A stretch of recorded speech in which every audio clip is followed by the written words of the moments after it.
Hi, my name's Jordan Turner. The name of the campaign is Change Lives, No to Knives. We're currently based in Swindon and we're just trying to raise awareness of knife crime all throughout Swindon. I'm Jackie Petrie, helping with my sister to do Change Lives, Say No to Knives, to really show people the impact that knife crime has on different families, such as it has had on ours and others as well. And so you mentioned that you've been impacted by knife crime in your family very kind of closely. Can you just explain a little bit about what happened and what happened after that as well? My brother was Lee Turner basically, and he was stabbed to death on the 10th of the 10th, 21. He was murdered by one stab wound, and that was it pretty much. That was a life gone all through knife crime.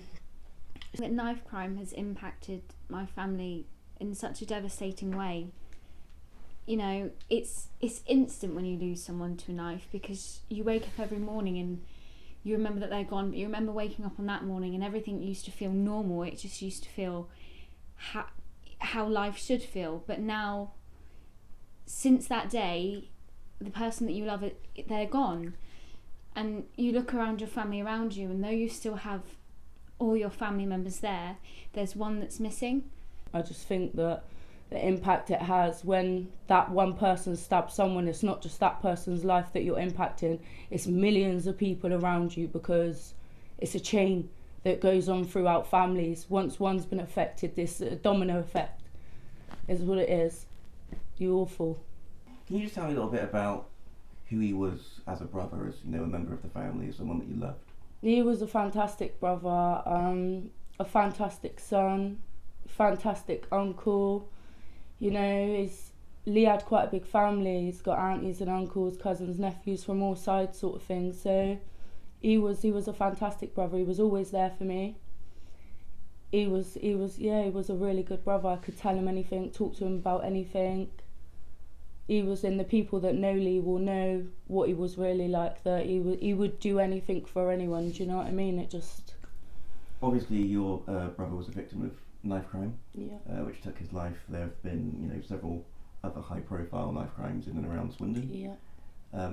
How big a problem do you think it is, as your family, more than most people, what it feels like to be? I think it's a major problem in Swindon, and it has been for years, and it's only over the recent couple of months people are trying to now do something about knife crime, when really it should have been done years ago, but nobody understood the effect it had on the town, on the people, on the community. Nobody understood the effect, but knife crime has become a lot worse in Swindon, to be honest.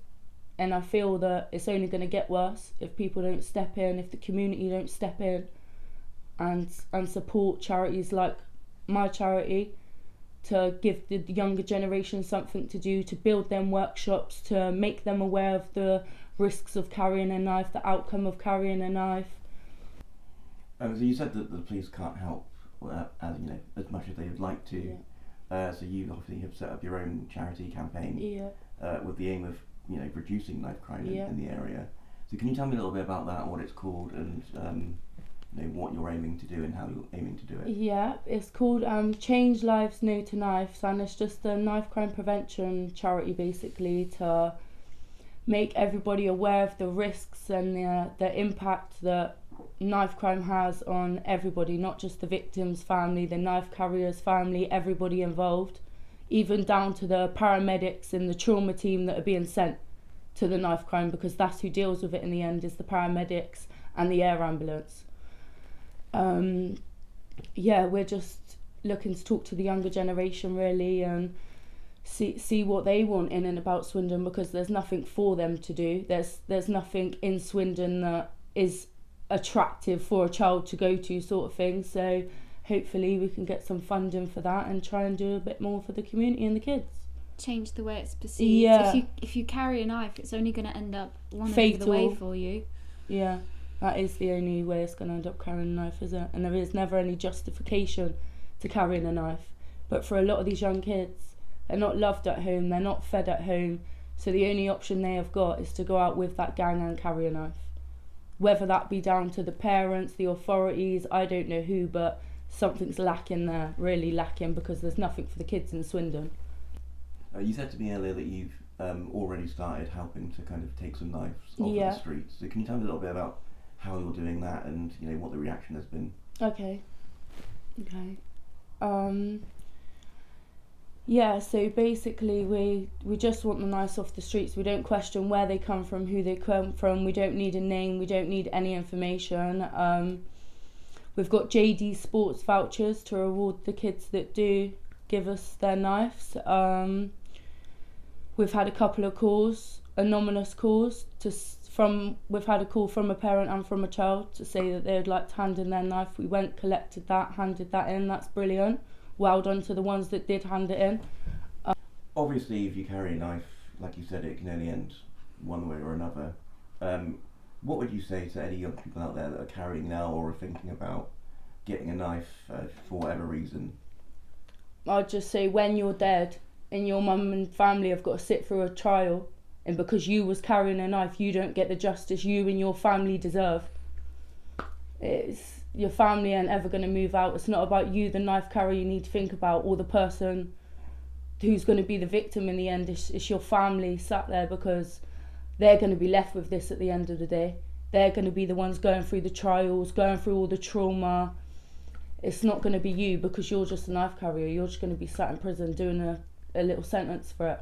It's going to be your family that is impacted the most. Since Lee was stabbed, there have been quite a lot of other knife incidents in Swindon, and as someone who understands the consequences of what can happen in these incidents, what does it feel like? What is it like to see this kind of happening over and over again? It's horrible. I remember I was on Facebook one day, just scrolling, as I normally do, reading all my friends and family's posts, and I see a shared post from another young guy's mum about what the family had been through, another young guy's aunt, and I stopped and I paused. I was mid at work. I stopped and I paused, and I started to cry, because in that moment I know exactly what they're feeling, and I know exactly what they feel they need to do, but they can't, because finding that justice is just so hard.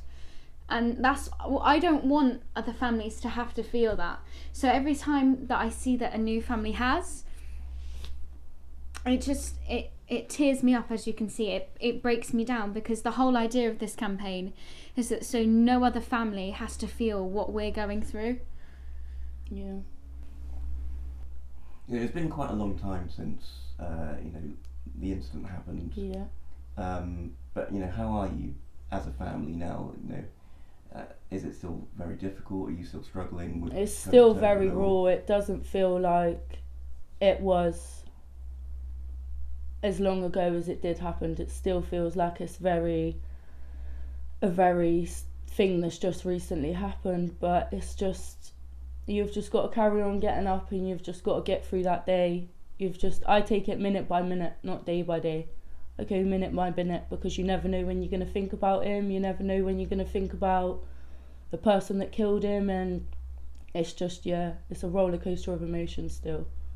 It's hard, and overall, the one thing you want most, more than anything, is to wake up in the morning and it all to have not happened, to be able to go and hug him, to be able to tell him that you love him.